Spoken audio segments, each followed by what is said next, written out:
Shawl पेश कर रहे हैं। दूसरी तरफ प्रोफेसर अख्तरुल वासे साहब आपके दाईं तरफ दुआओं से नवाज रहे हैं। एडवोकेट यूसुफ अरानी साहब वीआर शरीफ साहब के हाथों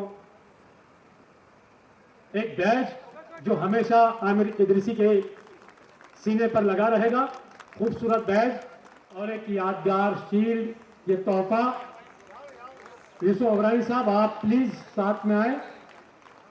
आपकी मौजूदगी हमेशा याद दिलाएगी कि आपने इतना बड़ा काम किया था।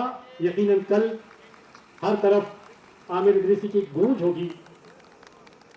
बहुत बड़े हैं, इद्रिस निजामी साहब भेजा है इंडो अरब सोसाइटी की तरफ से।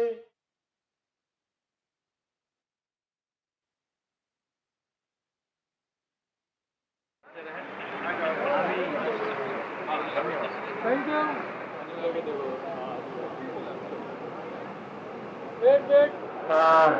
ये बहुत अच्छा मौका है as a president association of Muslim professional का आमिर भाई को 100 मोस्ट इन्फ्लुएंसिंग जो लीडर के तौर पे जो उसको सेलेक्ट किया है।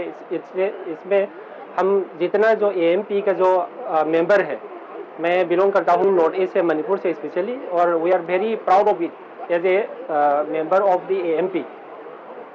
और इसके लिए क्योंकि हमने association of Muslim professional under the leadership of Aamir Idrisi last 17-18 year से जो काम कर रहे हैं, एजुकेशन से लेके एम्प्लॉयमेंट तक काम कर रहे हैं, तो इसीलिए जो सिलेक्शन कमेटी ने जो आमिर भाई को इन्फ्लुएंसिंग जो 100 के अंदर जो सेलेक्ट किया, उसमें बहुत खुशी हो रहे हैं। कहना चाहेंगे कि इस मिशन को सारे हिंदुस्तानियों को, खुसूसन मुसलमानों को तालीम पे इतनी जद्दोजहद करनी चाहिए कि एक टारगेट होना चाहिए कि 10 साल में कोई भी मुसलमान, कोई भी मुल्क का हिंदू, कोई भी पारसी, कोई हिंदुस्तानी जाहिल न रहे।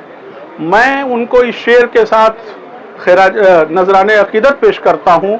हजारों साल नरगिस अपनी बेनूरी पे रोती है, बड़ी मुश्किल से होता है चमन में दीदवर पैदा। मोहब्बत मुझे उन जवानों से है, समंदर में जो डालते हैं कमंद।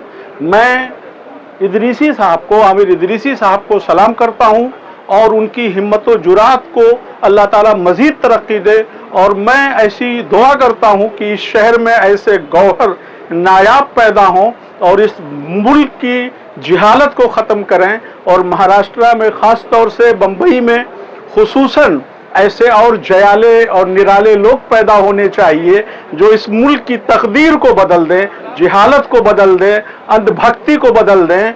और इस मुल्क में चाहे वो सियासत हो, चाहे वो तालीम हो, चाहे माशियात हो, हर फील्ड में पढ़े लिखे लोग ऐसे आने चाहिए जो बाशऊर लोग मुल्क को दे सकें और मुल्क की तकदीर का सही फैसला कर सकें। मैं आमिर इदरीसी साहब को फिर उसी शेर के साथ, खुदा तुझे किसी तूफा से आशना कर दे कि तेरे मौज की बहरों में इज़्तिराब नहीं। मौलाना अजीजुल्लाह खान, तहफ़्फ़ुज़ मिल्लत फोरम, मुंबई। देखिए, जो काम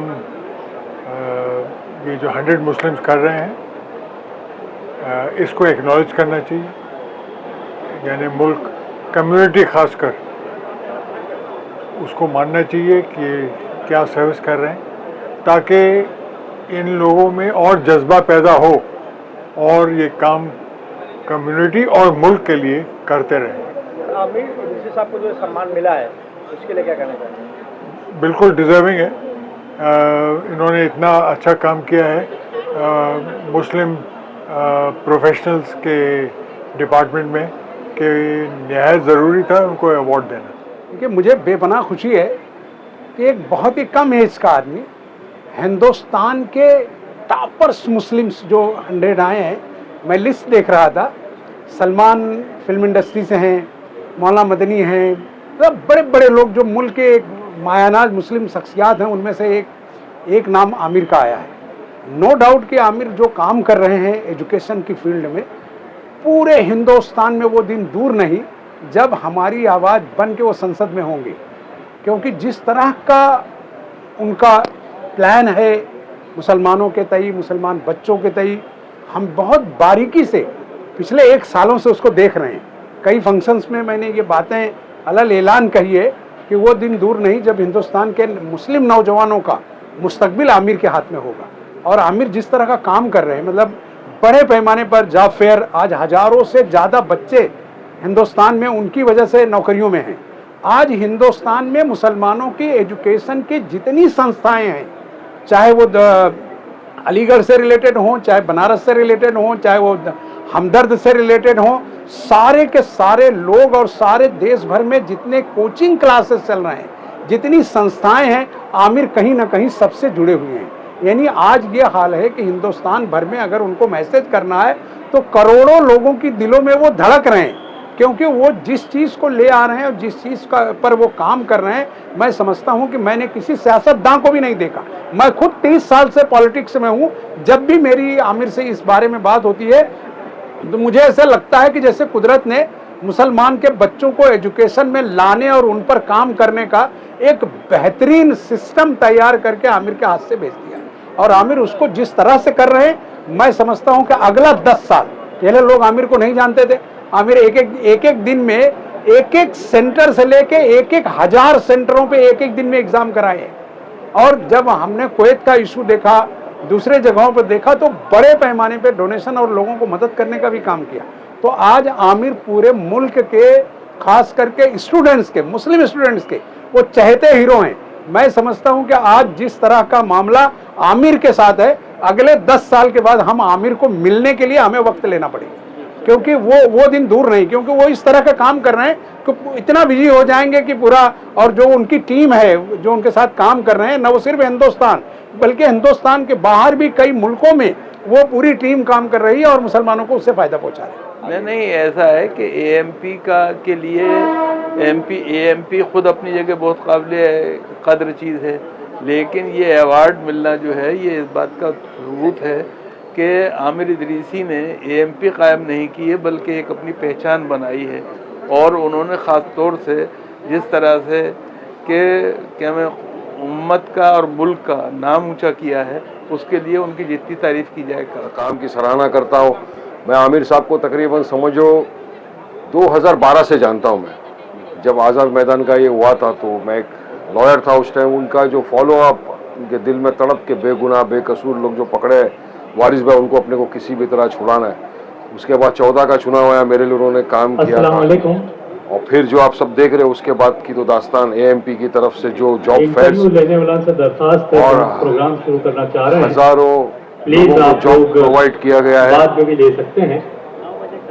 हजारों लोगों को जो जॉब प्रोवाइड किया है इन लोगों ने एएमपी के जरिए से, ये भी काबिल तारीफ बात है। आज बेरोजगारी तो बढ़ती जा रही है।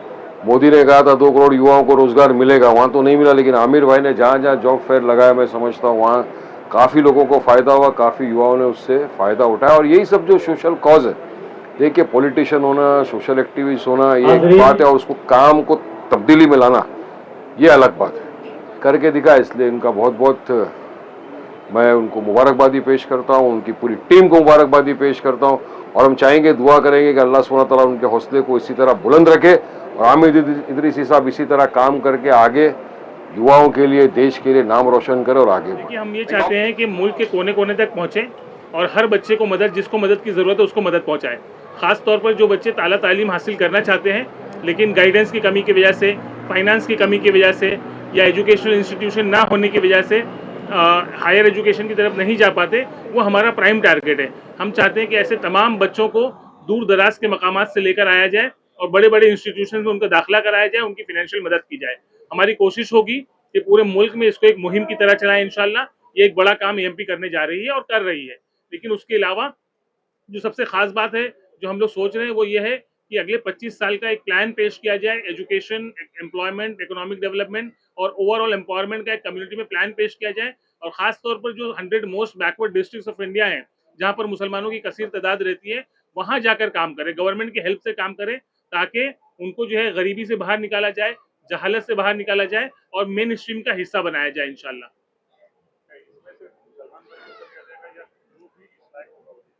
हम लोगों के जितने सारे प्रोजेक्ट्स हैं वो सब के लिए ओपन है। हम हर कम्युनिटी, हर जाति, धर्म, हर वर्ग के लिए काम करते हैं, लेकिन चूंकि मुसलमानों के हालात बहुत ख़राब हैं, ज़्यादा मदद की ज़रूरत है, इसलिए वो हमारा फोकस एरिया होते हैं। लेकिन we are open to everybody without any discrimination.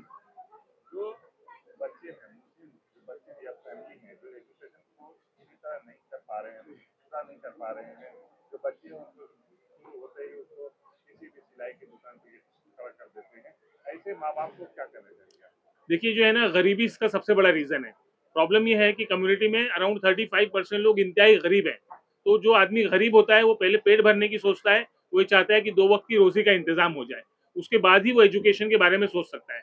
तो मैं पूरी कम्युनिटी से ये अपील करूंगा, खासतौर पर जो हमारी ऑर्गेनाइजेशन है उनसे, और उसमें भी खासतौर पर जो ये पीछे मतलब यानी कि पिछड़े हुए इलाकों में जो ऑर्गेनाइजेशन हैं उनको ये रिक्वेस्ट करूंगा कि ये एक तो उनकी गरीबी दूर करने के लिए कोशिश करें, उनको सपोर्ट करें, और वहाँ के लोग उन बच्चों को सपोर्ट करने का काम करें। प्लस जो बच्चे आपको ऐसे दिखाई देते हैं जिनमें एजुकेशन हासिल करने की चाह है, इच्छा है, मतलब जो टैलेंटेड है, कम से कम उनको सपोर्ट करके आगे लाएं, ताकि एक कुछ सालों में उस पूरी फैमिली की जो है का नक्शा बदला जा सके, उसकी जिंदगी बदली जा सके। ऐसे ही bit by bit, pieces by pieces इंशाल्लाह हम जो बड़ा मंसूबा देखते हैं ना 25 साल, वो ऐसे ही हासिल होगा।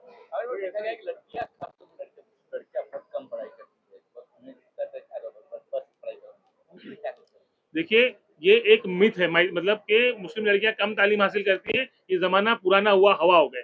आज अगर आप ग्रेजुएशन लेवल पर मुसलमानों की एजुकेशन का रेशो देखेंगे तो उसमें 56% जो है लड़कियां हैं, 44% लड़के हैं। तो आप स्कूल लेवल पर जाएं, कॉलेज मतलब जूनियर कॉलेज पर जाएं, सीनियर कॉलेज पर जाएं, हर जगह लड़कियां ज्यादा तालीम हासिल कर रही हैं।